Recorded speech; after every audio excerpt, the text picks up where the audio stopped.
ફેફસાના જીવલેણ રોગના લીધે વેન્ટિલેટર પર મૂકી માત્ર 3 દિવસમાં સફળતાપૂર્વક સારવાર કરી દર્દીને નવજીવન આપતા આયુષ હોસ્પિટલના ડોક્ટર સત્યજીતસિંહ જાડેજા 29 જૂન 2025 રવિવારના રોજ એક 51 વર્ષના દર્દી રાજકોટથી મોરબી પ્રસંગોપાત આવેલ એ દરમિયાન દર્દીને અર્ધબેભાન હાલતમાં શ્વાસ જ ન લઈ શકવાની તકલીફ સાથે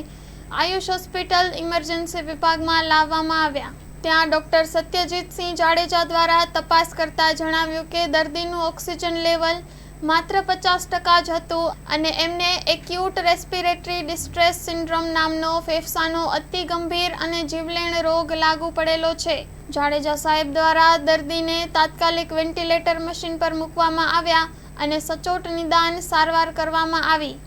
એટલે માત્ર 3 દિવસમાં દર્દીને નવજીવન મળ્યું। આજે 2 જુલાઈ 2025ના રોજ દર્દીને હોસ્પિટલમાંથી રજા મળતા દર્દીએ